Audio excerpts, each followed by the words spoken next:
hari ini tuh. Namanya Pak Buyung Mulyono. Nah, mengapa Pak Buyung harus saya datangkan di acara siapa dia siapa?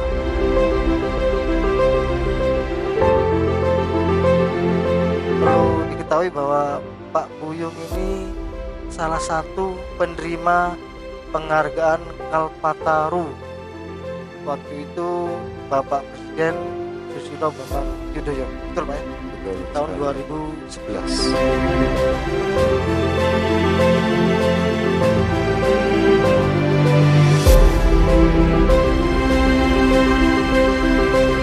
Ya, awalnya saya diminta oleh seorang pastor untuk membenahi petani bunga di Nongkojajar, Kecamatan Bunga Bunga Krisan.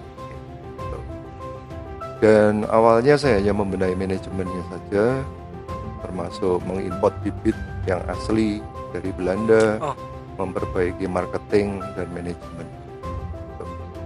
Seiring dengan waktu makin besar dan makin besar. Jadi di awal saya masih ingat Tahun berapa itu? 2009 itu produksi per bulan 50.000 bibit. Ketika 3 tahun kemudian 2011 kami berhasil memproduksi 1,6 juta bibit per bulan.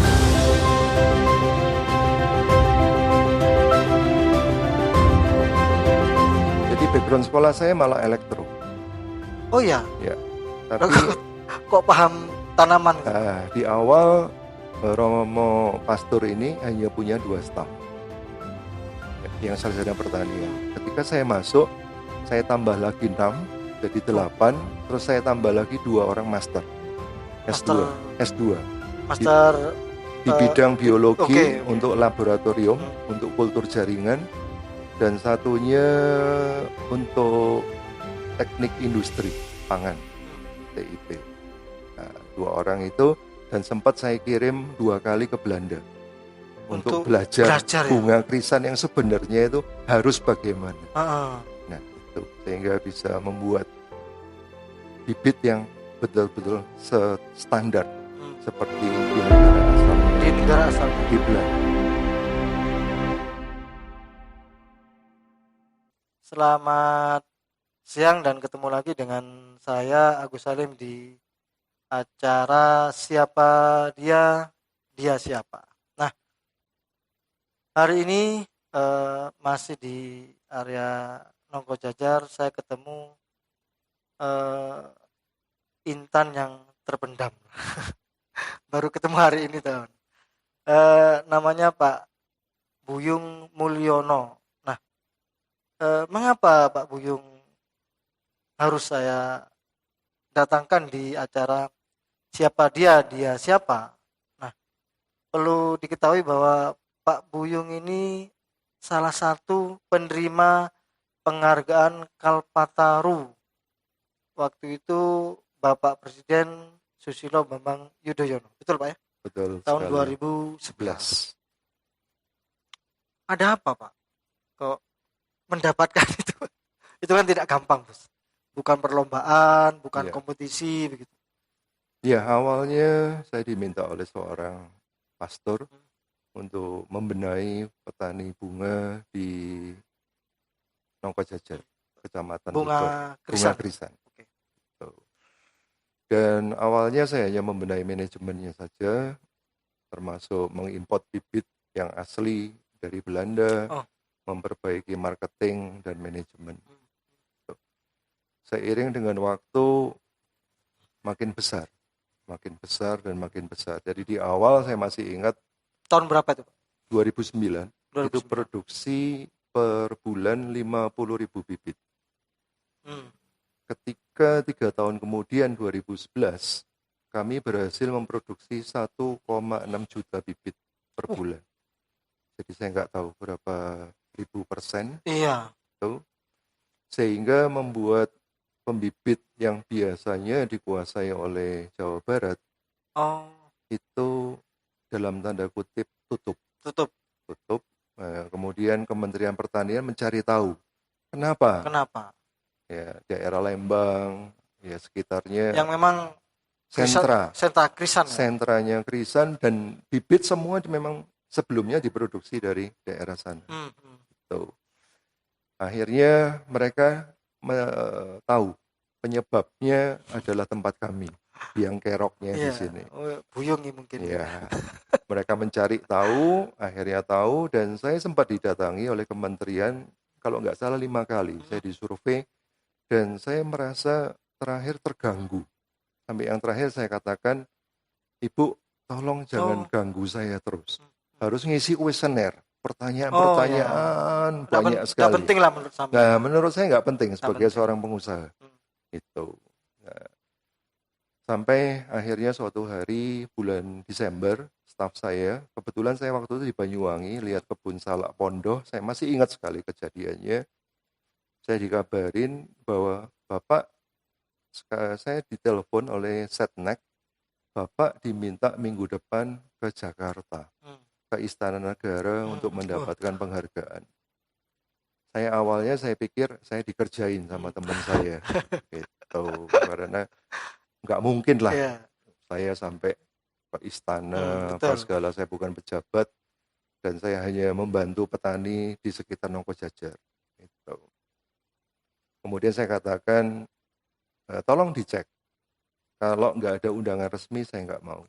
Akhirnya staf saya ngecek ke kementerian di provinsi, Dinas Pertanian Provinsi, ternyata nama saya dinominasikan. Itu mendapatkan kapal taruh. Masih nominasi ya Pak? Nominasi. Kemudian staf saya bilang, Pak Buyung nggak mau kalau tidak ada undangan resminya. Gitu. Akhirnya provinsi menghubungi pusat, dan pusat akhirnya waktu itu masih ada zamannya fax ya. Fax undangannya itu tadi, dan ada logonya Setnek. Nah, dari sana saya baru percaya dan kaget, wah, saya benar-benar. Nah, itu akhirnya saya berangkat. Sehari sebelumnya saya sempat di karantina di Red Top Hotel Jakarta Pecenongan. Besoknya saya benar-benar masuk istana untuk mendapatkan penghargaan itu. Penghargaan. Kan memang jangankan mendapatkan penghargaan Pak, masuk istana pun ya sulitnya minta ampun ya. Wah, pas pampresnya betul-betul ketat sekali Pak. Sangat ketat sekali. Nah, sepak terjang Pak Buyung sendiri di urusan bunga waktu itu apakah baru atau memang sudah pengalaman Pak? Dari nol. Jadi background sekolah saya malah elektro. Oh ya. Ya. Tapi kok paham tanaman? Nah, di awal Romo Pastur ini hanya punya 2 staf yang sarjana pertanian. Ketika saya masuk, saya tambah lagi 6, jadi 8, terus saya tambah lagi 2 orang master. S2.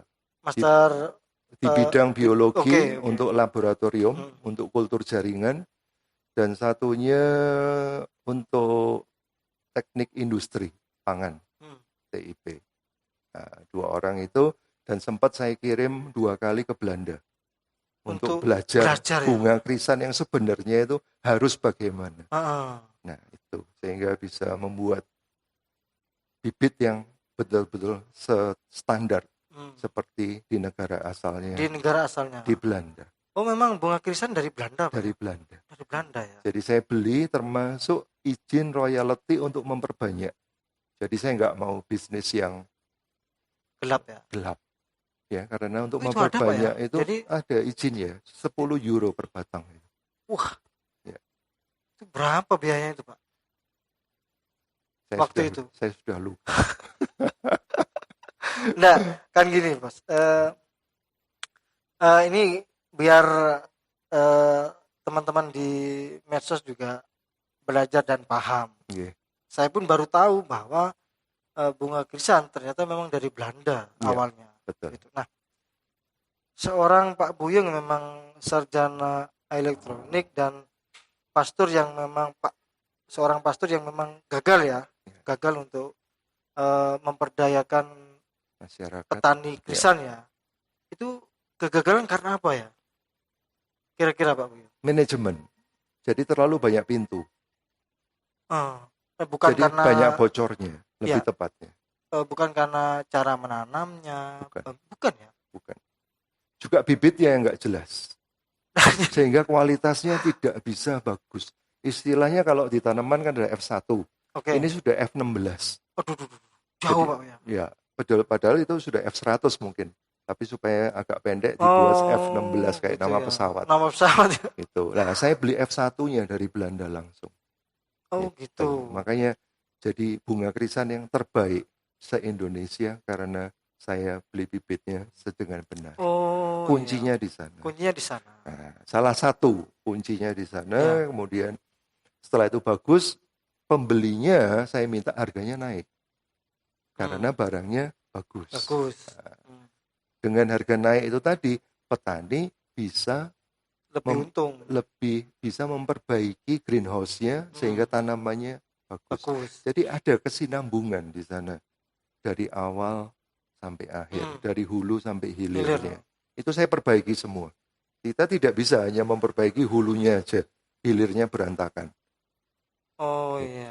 Jadi dari hulu sampai hilir, dari pembibitan sampai ke penjualan. Penjualan sampai marketing gitu Pak ya. Marketing. Sampai ke sana. Nah, yang paling fatal Pak Buyung dari ini fair-fairan aja Pak. Ya. Dari petani itu waktu itu apa Pak Buyung yang membuat harga ini anjlok atau memang murah? Pertama, mereka memang tidak punya kemampuan untuk bergaining, untuk berunding. Mereka selalu dikalahkan dengan yang namanya uang down payment. DP ya? DP-nya itu tadi. Kenapa? Kan memang bisnis begitu ya sistemnya, harus DP begitu Pak Buyung. Dibeli dengan harga sangat murah, Mas Agus. Iya. Karena itu ya. Iya, jadi harga mestinya 12.000. Dibeli 8.000 pun diterima. Nah, itu yang membuat mereka tidak pernah bisa maju. Karena untungnya sedikit mungkin. Untungnya tipis sekali, bahkan ketika greenhouse-nya rusak, itu mereka nggak bisa memperbaiki greenhouse-nya. Itu yang terjadi. Karena kehabisan profit itu tadi. Profitnya itu tadi untuk makan udah habis. Nggak ada lebihnya untuk memperbaiki. Padahal ada hitungan saya, itu 5 tahun itu harus dirombak.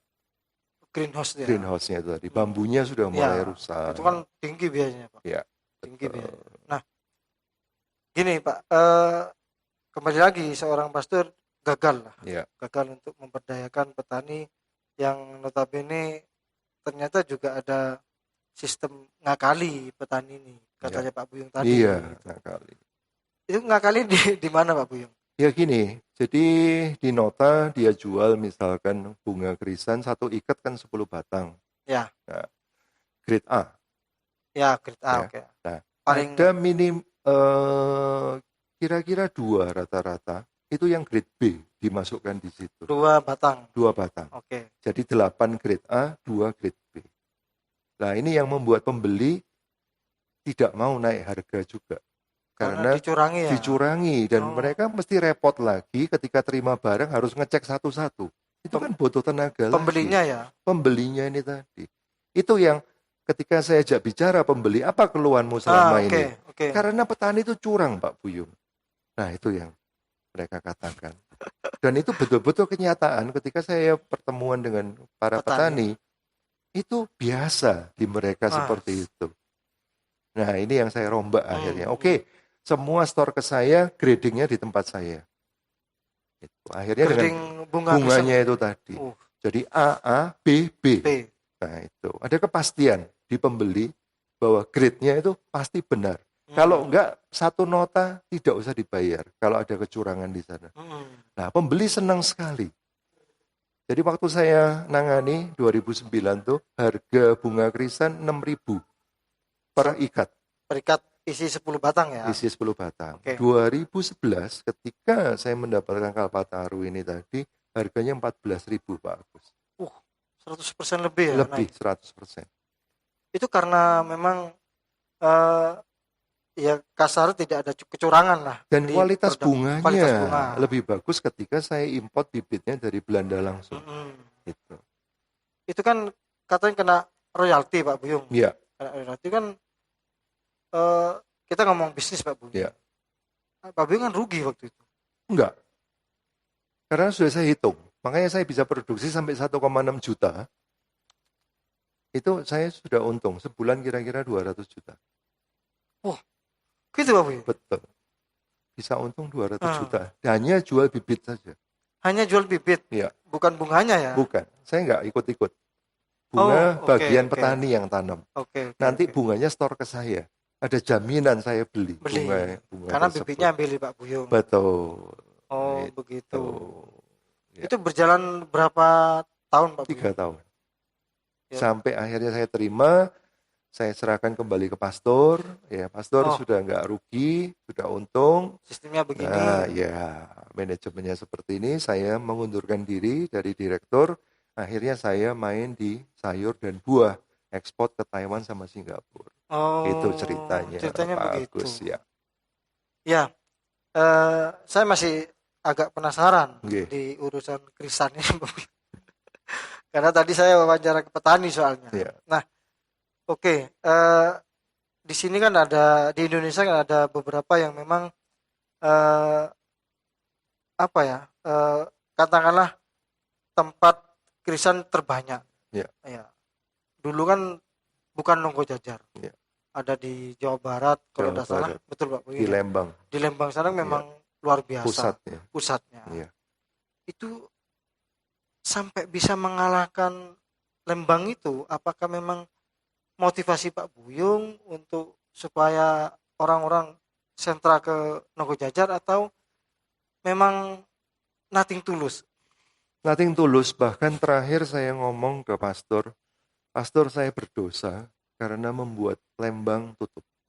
Oh gitu ya. Terus pastor mengatakan, tidak Pak Buyung, itu adalah hukum alam. Itu. Jadi saya nggak pernah punya niat kepingin mematikan Lembang. Itu. Tapi karena saya bisa membuat lebih baik, harga lebih murah, maka otomatis orang membeli ke saya. Otomatis pasar berubah ke tempat kami.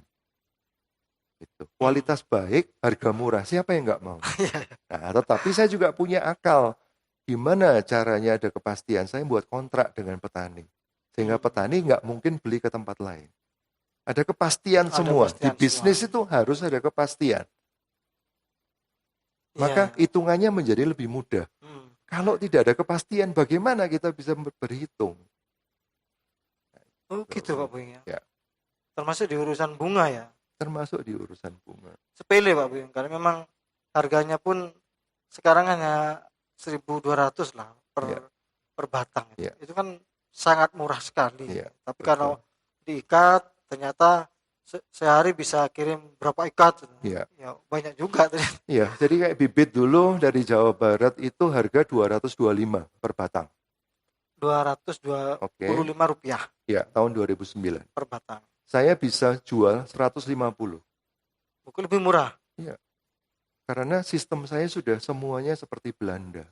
Sudah pakai semprot misting, pakai lampu, pakai timer. Belum, di sini masih manual, pakai kocor gini. Pakai ceret tuh ya. Nah. Oh iya. Saya udah pakai misting, pakai timer. Jadi saya import semua barang-barangnya. Dari kalau Belanda terlalu mahal, saya ambil dari Taiwan atau Malaysia. Saya sampai ke Malaysia juga belajar mengenai krisan di sana. Oke, baru sadar nih sekarang. Ya. Bapak juga peralatan juga penunjang nilai jual krisani tadi Pak Buyung ya. Yaitu mengapa lebih murah. Betul. Ternyata memang pakai sistem bisa produksi massal lebih tepatnya. Lebih tepatnya begitu. Iya. Oh iya. Untuk merubah mindset petani Nongko Jajar ini ke mindset Pak Buyung itu kan tidak gampang Pak Buyung. Urusan dengan orang kan tidak gampang. Paling sulit. Betul. Itu gimana Pak Buyung? Ya sebetulnya saya sempat di tengah jalan tuh patah semangat.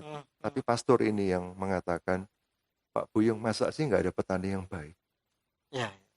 Itu. Akhirnya ya karena kata-kata beliau saya lanjutkan.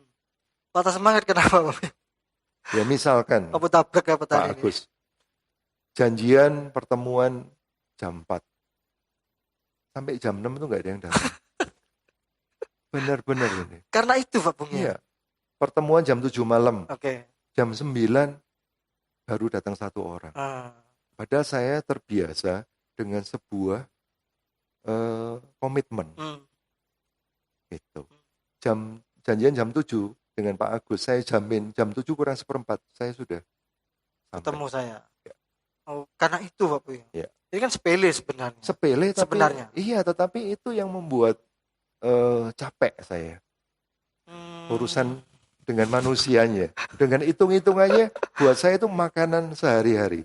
Tapi seperti itu kan saya nggak bisa marah. Iya ya. Itu Iya. kalau marah malah membuat suasana nggak enak. Tambah kacau. Iya, tapi nggak marah, hati itu berdedek rasanya. Betul. Nah itu yang terjadi. Ya akhirnya seorang pastor menasihati Pak Buyung ya. Iya. Untuk bertahan. Masa nggak ada yang baik? Dan yang baik masa kamu mau tinggal? Oh iya, sederhana ya? Iya, sederhana. Sangat sederhana, tapi betul-betul membuat saya, iya ya, oke, lanjut. Oke. Nah, ini ada Pak Buyung ya, yang memang tepat waktu petaninya. Ada ya? Ada beberapa orang yang sangat bagus kerjanya. Kerjanya bagus, tepat waktu, ya, tepat janji, itu. Dan beliau sukses. Sukses. Ya orang Nonggo Jajar sekarang. Orang Nonggo Jajar. Ada orang sekarang. Ada hebat, orang. Nah, ya. Oke. Merubah mindset. Ini kan sangat sulit sekali ya merubah mindset SDM seseorang itu. Awalnya petani sini pakai alat tradisional, akhirnya sampean tunjukkan alat seperti ini, begitu Pak Buyung ya? Betul. Dan akhirnya mereka membeli atau gimana Pak Buyung? Mereka pinjam hutang dulu. Sama Pak Buyung. Iya, jadi saya supply alat dripnya, ya, jadi ditanam di tanah, ya, ada yang di polybag, kemudian sistemnya tetes. Nah, ya kayak selang itu Pak Buyung. Iya, itu yang membuat hemat, ya, bisa hemat 80% air dan pupuknya itu tadi. Nah itu saya belajar baik di Belanda maupun Malaysia. Udah menggunakan teknik itu tadi. Nah, juga tanaman menjadi lebih bersih. Karena kalau dikocor gini pupuknya ke daun, daunnya jadi belang-belang putih. Nah, pengaruh ya. Sangat. Dan terutama hemat itu tadi. Hemat itu tadi ya. Iya. Hanya menjual murah pun tetap profitnya banyak. Betul, untungnya lebih banyak lagi. Makanya saya dari harga bibit Jawa Barat 225, saya bisa jual 150. Karena efisiensi yang saya lakukan itu tinggi sekali. Tinggi sekali. Ya artinya profit di angka 225 dan 150 sama. Profitnya. Ya. Presentasinya sama lah. Ya. Saya bisa modal saya di bawah 100. Jauh sekali ya. 100% kok untungan saya. Iya, 100% Pak Buyung. Ya. Nah, oke, memberdayakan petani. Ya. Pak Buyung juga bisnis di sana. Betul Pak Buyung? Enggak. Bibit murni saya hanya membantu pastor ini tadi supaya tidak rugi. Jadi malah saya tidak dibayar. Malah saya banyak keluar uang seperti datangkan bibit itu jujur itu uang saya pribadi. Itu. Yang dari Belanda itu Pak Buyung? Ya. Itu uang saya pribadi. Ya, tidak mungkin sedikit lah itu. Ya pasti tidak mungkin sedikit.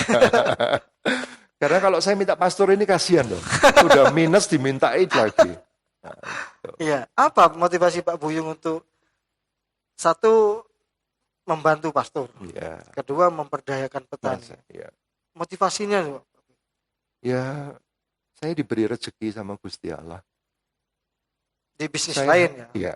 Oke. Saya harus berbagi. Itu aja yang ada di benak saya. Oke. Makanya saya nggak pernah berhitung, nggak pernah nanti saya dapat apa, nggak. Itu bahwa urusan belakang lah. Iya, yang penting ya hidup saya, sisa hidup saya ada gunanya untuk orang lain. Gitu. Ya, keren Pak Buyung kalau begitu. Ya, oke. Sekarang Pak Buyung sudah melihat bagaimana petani Nonggo Jajar sekarang. Menurut Pak Buyung sendiri yang memang pencetus bibit dari Belanda, kualitas sekarang gimana Pak Buyung? Pernah enggak survei Pak Buyung? Atau ke petani yang dulu sukses dibina Pak Buyung? Iya. Jadi salah satu yang kemarin ya meeting dengan saya, anak-anak Karang Taruna, itu dulu katanya bekas petani binaan saya. Dan dia mengatakan sejak saya tidak pegang lagi 2011, Krisan pelan-pelan tapi pasti hancur lagi. Udah enak, pelan-pelan pasti hancur. Iya. Dan sekarang hancur. Hancur sekarang, Bang? Ya. Hancur di kualitas atau? Ya, seperti kembali dulu lagi. Kualitasnya nggak benar, sistemnya nggak benar lagi.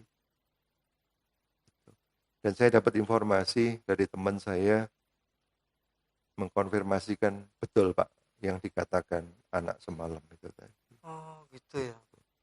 Jadi kembali ke pola yang lama lagi. Kembali ke pola lama lagi. Ketidakjujuran. Oh, ada Pak Buyung ya. Ya, kembali lagi penyakit lamanya. Dan itu yang membuat mereka hancur. Karena tidak jujur ya Pak Buyung. Tidak jujur. Jadi bisnis paling enak atau hidup paling enak adalah jujur. Apapun Pak Buyung. Apapun. Apapun. Paling enak jujur. Jujur kan ada dua Pak Buyung. Ya. Jujur memang ya tidak ada.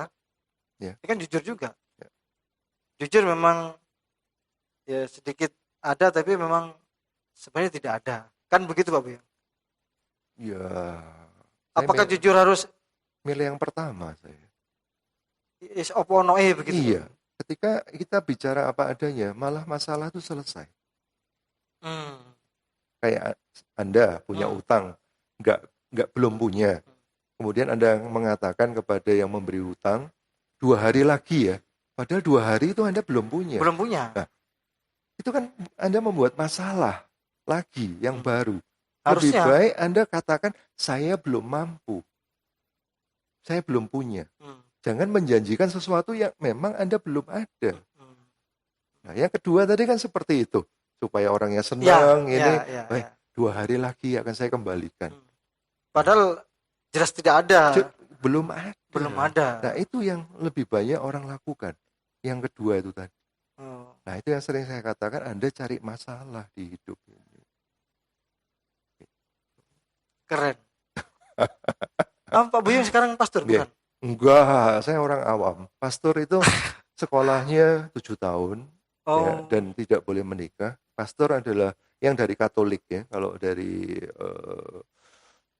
aliran lain ada juga namanya pastor, tetapi boleh menikah. Boleh menikah. Ya, kalau pastor yang di aliran Katolik, yang dari Vatikan Roma, tidak boleh menikah. Tidak boleh menikah.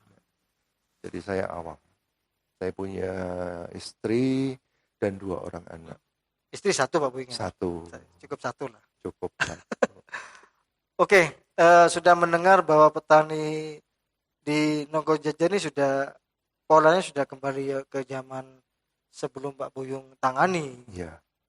Tidak ada sedikit pun Pak Buyung untuk tak penuh mana gitu. Tidak. Karena saya sudah pernah membenahi dan saya selalu ingin mainan yang baru. Oh gitu. Ya bukan karena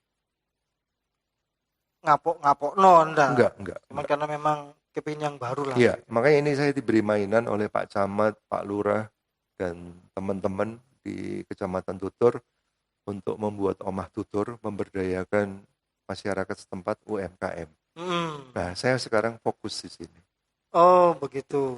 Terus hilang kerisan udah Pak Buyung? Ya, sementara saya kok tidak tergerak sama sekali. Kan kasihan Pak Buyung. Ya, itulah kawan, siapa sebenarnya Pak Buyung. Pak Buyung adalah penerima Kalpataru yang memang tidak gampang prosesnya. Butuh kesabaran, butuh masukan dari teman, begitu Pak Buyung ya? Yeah. Terus banyaklah pengorbanan agar petani-petani kerisan waktu itu di Nongkojajar itu berkembang dan mendapatkan untung lebih banyak begitu. Jadi tidak hanya habis dimakan tiap hari, tapi juga di manajemen bagaimana caranya keuntungan lebih banyak dan berkembang. Ya. Begitu Pak Buyung. Betul sekali. Yang terakhir Pak Buyung. 2 kali saya lewat sini ada Umah Tutur Pak Buyung. Iya. Apa ini, apa namanya, oper bola lah dari urusan tanaman ke kuliner gitu Pak Buyung. Ya, jadi sebetulnya di awal ketika Pak Camat, Pak Lurah, Pak Kapolsek ya, meminta saya untuk membuka tempat transit lebih tepatnya menuju Gunung Bromo.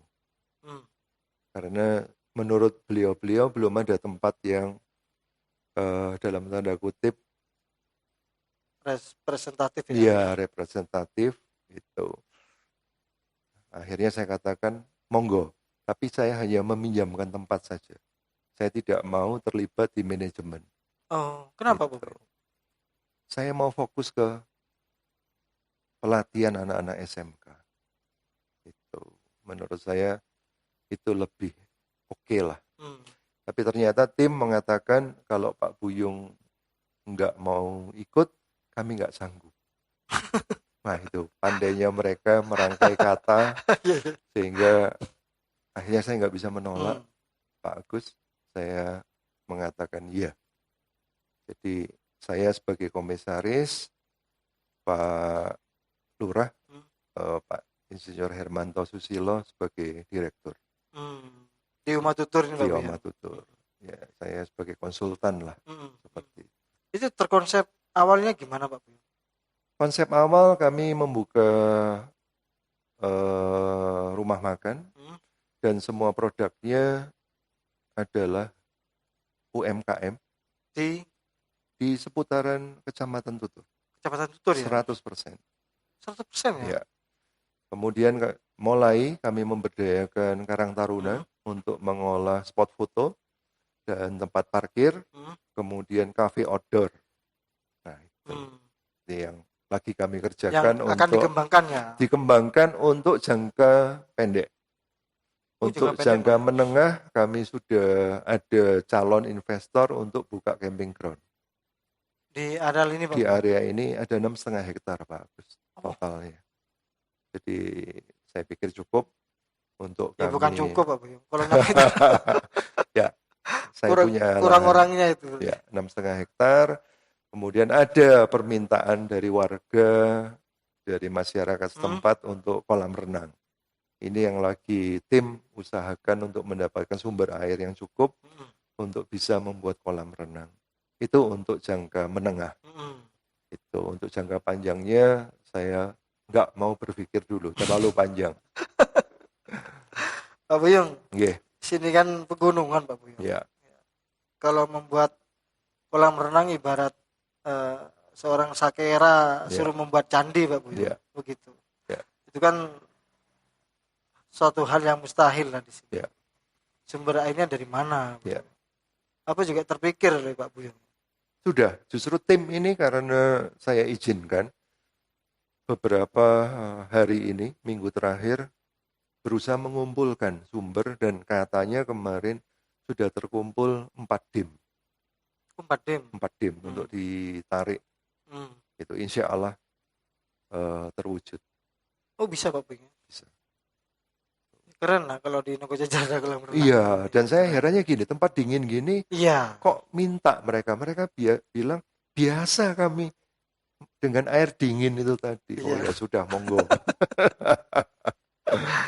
Ya, adakah mimpi yang harus tercapai Pak Buyung di urusan Umah Tutur Pak Buyung? Saya orangnya nggak suka punya target.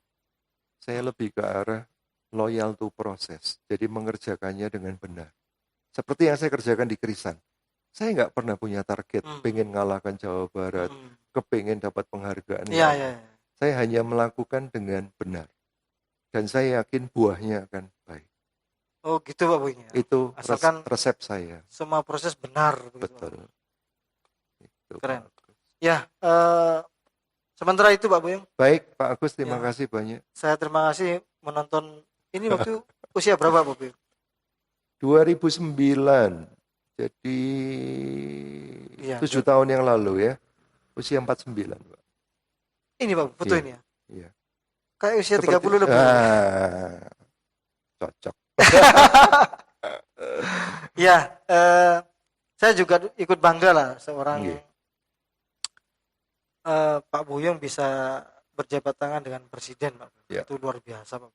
Saya berapa kali Pak Buyung ketemu presiden. Ya mimpi begitu. Tidak sampai berjabat tangan. Saya akhiri teman-teman di acara Siapa Dia, Dia Siapa. Pak Buyung ini Pak Buyung Mulyono, Pak ya. Penerima Kalpataru dari Presiden Republik Indonesia. Waktu itu Bapak Susilo Bambang Yudhoyono tahun 2011. Itu kan enggak mimpi Pak Buyung ketemu presiden. Enggak pernah. Terbersit pun enggak pernah, mimpi pun enggak pernah. Enggak pernah. Ya, selamat siang dan assalamualaikum warahmatullahi wabarakatuh. Waalaikumsalam.